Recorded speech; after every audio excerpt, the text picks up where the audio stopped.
श्रद्धालु जिज्ञासु श्रोताओं, पुच्छी सुणम की 11 गाथा परिसंपन्न हुई।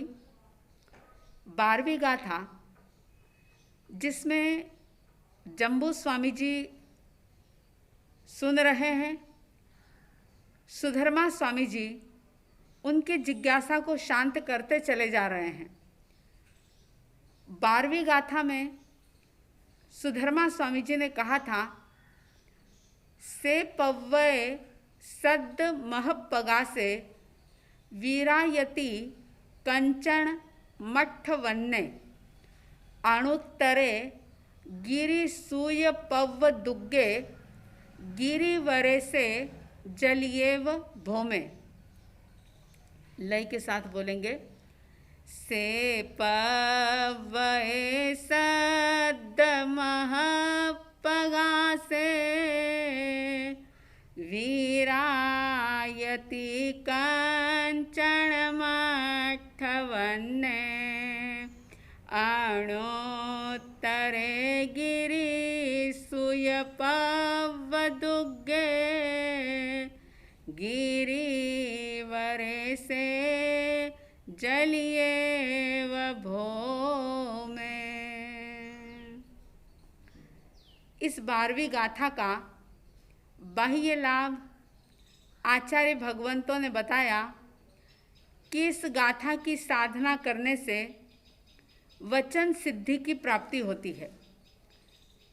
वचन सिद्धि की प्राप्ति होना इसका बाह्य लाभ है, और आंतरिक लाभ से तो मैं समझती हूँ कि आप सभी परिचित हो गए हैं। बहुत अच्छे तरीके से आंतरिक लाभ का परिचय आपको हो गया है, और ये भी मुझे उम्मीद है, भरोसा है कि आप लोग पुच्छी सुणम का पारायण न केवल बाहर के लाभ के लिए बल्कि पूर्णतया आंतरिक विशुद्धि के लिए, कर्मों की निर्जरा करने के लिए ही करेंगे।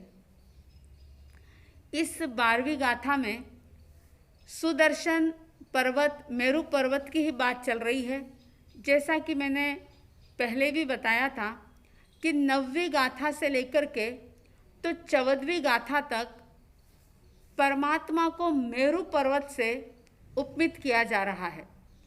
और इस गाथा में सुधर्मा स्वामी जी कह रहे हैं, से पव्वय सद्द महपगा से, यानी वो जो मेरु पर्वत है वो बहुत सारे नामों से जाना जाता है, सिर्फ एक नाम नहीं है उसका।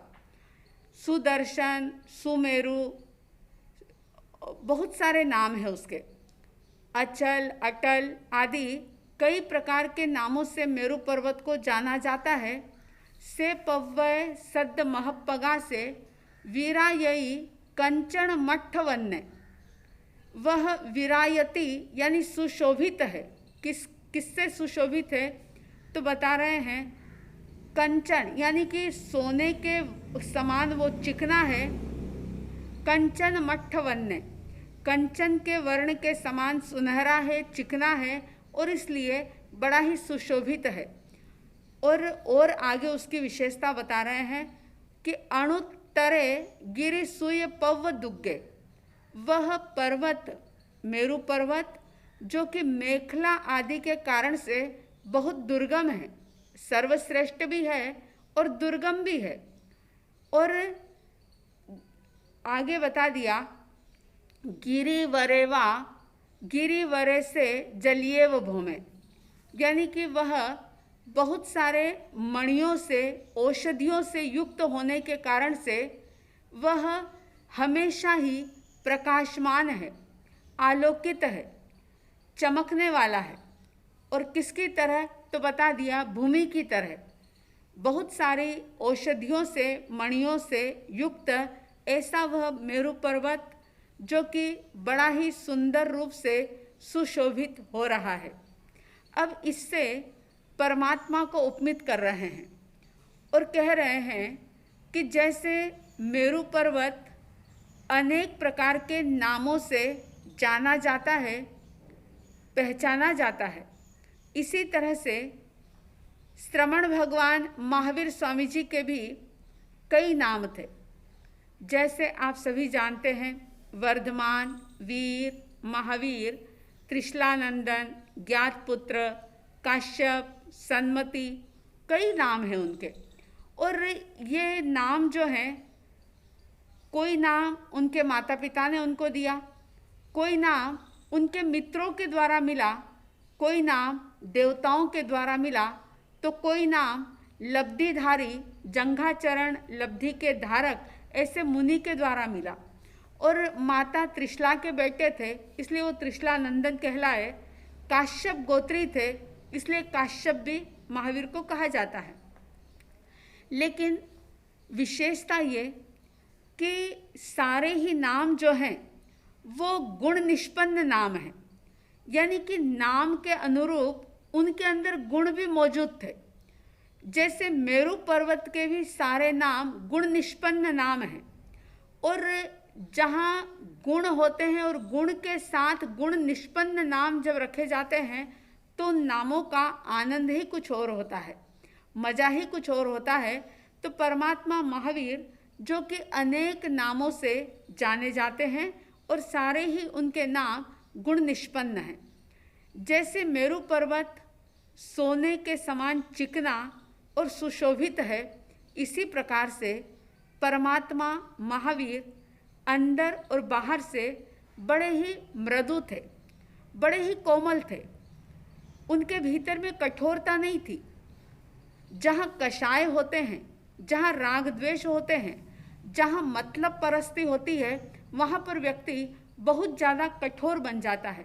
लेकिन परमात्मा महावीर जो कि पूर्ण रूप से मक्खन से भी ज़्यादा मुलायम, सोने के रंग से भी ज़्यादा देदीप्यमान और सोने से भी ज़्यादा चिकने यानी नम्र स्वभाव के, मृदुता के गुण से युक्त थे। उनका अंतर और बाह्य बड़ा ही मृदु था। और यही तो कारण है कि फिर सामने चाहे गोशालक हो, चाहे गौतम हो, चाहे संगम हो, सबके प्रति उनके मन में एक जैसे भाव थे। ये उनकी मृदुता का परिचय हमें देता है। और फिर कहा कि वह मेरू पर्वत मेखला आदि के कारण से या उप पर्वतों के कारण से बहुत दुर्गम है। ऐसे ही परमात्मा महावीर अपने सिद्धांतों के कारण से, अपने ज्ञान के कारण से, जो वादी लोग थे, जो विवाद करने के लिए आते थे, उन सब से वो हमेशा अजय रहते थे। यानी कि परमात्मा महावीर भी दुर्गम थे, लेकिन किस रूप में कि वो हमेशा अजय रहे। सारे ही लोग जो भी उनको पराजित करने के लिए आए, वे स्वयं पराजित होकर के गए, लेकिन महावीर को कोई परास्त कर नहीं पाया। और ऐसा नहीं कि इसके लिए परमात्मा महावीर ने कोई षड्यंत्र रचा हो। स्वाभाविक भीतर से ही ऐसे ज्ञान का झरना फूटा था कि उनके ज्ञान के आगे किसी का भी कोई पांडित्य टिक नहीं पाता, और जो भी प्रभु के पास पहुंचता वो उन्हीं का हो जाता था। तो ऐसे परमात्मा महावीर वादियों के द्वारा दुर्गम थे, अजेय थे, अपरास्त थे। और फिर बताया कि जैसे मेरू पर्वत बहुत सारी मणियों से, औषधियों से प्रकाशमान है, भूभाग की तरह जैसे प्रकाशित है, ऐसे ही परमात्मा महावीर अपने अनेक गुणों के कारण से सुशोभित थे, प्रकाशित थे। विरायई शब्द की जगह कई जगह विरायती और विरायई कुछ भी मिल सकता है, लेकिन दोनों का ही मीनिंग एक है, आप ध्यान रखें। तो इस प्रकार से कहने का अभिप्राय ये कि परमात्मा महावीर के सारे ही नाम गुण निष्पन्न थे, गुणों से युक्त नाम थे, क्योंकि नाम से ही एक व्यक्तित्व बनता है। इसलिए नाम हमेशा गुण निष्पन्न होना चाहिए। अगर नाम के अनुरूप व्यक्ति के अंदर गुण नहीं हो तो फिर वो नाम जो है वो इतना सार्थक नहीं होता।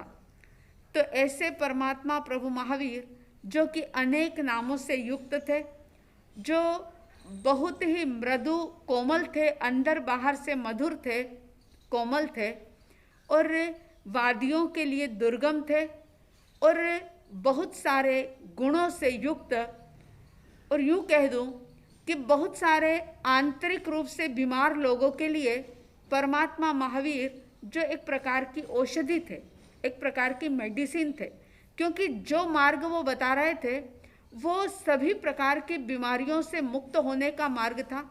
सिर्फ शारीरिक बीमारियां ही नहीं, लेकिन जन्मों जन्म की सारी बीमारियों से वह व्यक्ति मुक्त हो जाता जो परमात्मा की वाणी पर विश्वास करके, उनके बताए हुए मार्ग पर चल करके या अपने आप को परमात्मा के चरणों में समर्पित करके जो आगे बढ़ता, निश्चित रूप से वह सारी ही बीमारियों से जो जन्मों जन्म से चली आ रही थी, उन सारी बीमारियों से मुक्त हो जाता था। तो इस प्रकार से इस 12वीं गाथा में भी सुमेरु पर्वत से परमात्मा महावीर को उपमित किया है। ऐसे प्रभु के प्रति हमारी आस्था, हमारी श्रद्धा निरंतर निरंतर बढ़ती रहे। आप सबके भीतर में भी मेरु जैसा दृढ़ संकल्प जागे और प्रभु के प्रति श्रद्धा भक्ति निरंतर बढ़ती रहे। ऐसी साध्वी द्वय की तरफ से हार्दिक हार्दिक शुभ मंगल कामनाओं के साथ प्रभु को श्रद्धा के साथ नमन करेंगे। जिनका परम पावन चरित जल निधि समान अपार है, जिनके गुणों के कथन में गणधर न पावे पार है। बस वीतराग विज्ञान ही जिनके कथन का सार है, उन सर्वदर्शी सन्मति को वंदना शत बार है। उन सर्वदर्शी सन्मति को वंदना शत बार है। इन्हीं शब्दों के साथ जय प्रभु महावीर, जय गुरु आनंद।